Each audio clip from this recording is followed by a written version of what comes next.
Fans being used in the studio today. The AC Infinity. I finally pulled that out of the collection and put it back in service. Running at medium. Moving the wind pretty well. The Pro Power by Lasco. Red and gray. Running at medium. And now in the window, once again, the TPI for long-term use, because I have this one in the window. The problem with this one is that it doesn't have oil ports. So if I'm going to run the fan basically 24 hours a day, 7 days a week, just to keep the heat out of the room, because it's always warm in here, well, I need to have something that has this.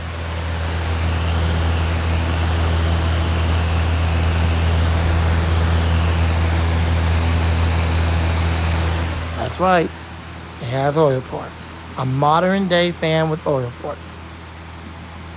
TPIs have oil ports. However, the sad news is that TPI no longer make the fans with oil ports. Unfortunately, they went back to the motors that don't have the oil port. It's the same motor, it just don't have the oil port. So that's sad, because now you gotta come across people that know what they're doing. Folks that know how to split the motor open and take out the stator and clean out the bearings and all that kind of stuff, and do all that junk and put oil in and screw it back together and install it, as opposed to just simply giving it a couple of drops of oil.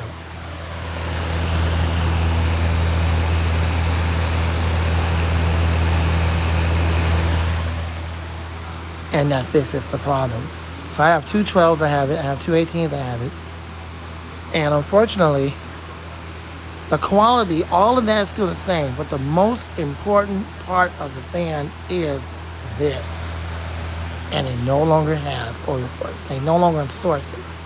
Unlike all the other fan companies today, they're exactly the same, but they have graciously, from the bottom of their mind and their heart, they have graciously decided to allow us to have all of the good quality. They didn't cheapen out on the quality. They care about us enough to let us have everything except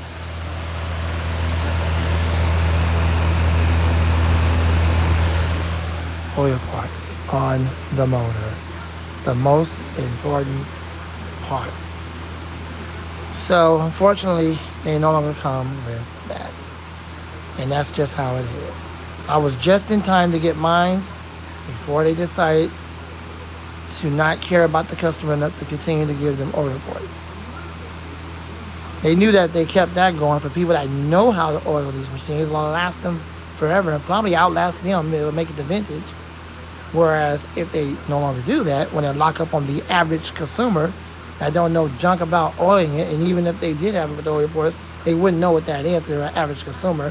They don't understand what that is on the fan anyway. And when they lock up, they'll just throw it out when all you had to do was give it oil. So maybe that might be a reason why they went back to it, to save a little bit of money in their pocket. But for those of us who want that, well, that's really unfortunate. And people like me that don't know how to split a motor open and do all that junk, or don't care to do that, well, I'm thankful that it has oil ports. And the only other one I have like that has the oil port in the collection is this one right here. This is the 20-inch TPI with, yes, an oil port motor. It actually has oil ports. I'm sorry, that's not the TPI. I'm sorry, that's the iLiving. I'm sorry, correction. This is the iLiving with the oil ports. TPI never made a 20-inch. The closest they ever got to that was this. That's the 18s. That's the closest they ever got to that. And then they had a 24-inch with the oil ports. Unfortunately, that no longer has the oil ports, and Jordan got that one, and unfortunately, it does not have the oil port. So, this is the 20-inch iLiving. I do apologize for that. It's kind of sitting here and didn't see the name, but that's the iLiving. The 20-inch iLiving with oil ports. So the 20-inch iLiving with oil ports, the 18-inch TPIs with oil ports, and the 12-inch TPI right here. 12-inch TPI. And that one right there being used with oil ports. And last but not least, we got, as always, the Hampton Bay rebranded for Portrait Bay running on medium. It's Been doing excellent ever since 2019. It's been running non-stop. I never had to turn it off except for we have outages and things like that. But it's been running. It's been hanging in there. It's a really good fan. You get the most out of it on medium and high speed. You really don't get nothing out of it on low. It's a very faint, settled, but gentle breeze, almost nothing.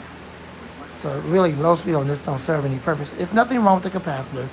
It's just that when they make the low speed, basically it moves nowhere at all. That's just how it is. It spins like it's slowing down, but that's just the default RPMs. Maybe they should have added a little bit better capacitor for low, and then it would maybe move some air. It's a very faint breeze. But on the high speed and medium, yeah, I mean, you get a whole lot of air out of it. So it's been doing good ever since. It's been lasting me for a long time. I hope it makes it for years to come. All right, that's it. That's all I have for this section of all the fans running in the room. This is the longest version of this video I have ever made. Thanks for watching. Lamont the Fan Man. More videos to come soon. My name will be changed back to Lamont the Fan Man as of 12:02 a.m. tomorrow morning, finally. And I will keep it that way. YouTube has a some type of rule they just implemented, because before you can change it as many times as you want. Well, they kind of stopped that. So now if you change it too many times, they'll make you wait 14 days before you can do it again. I kind of don't want that. So let's just say I learned my lesson, and my name will now remain Lamont the Fan Man.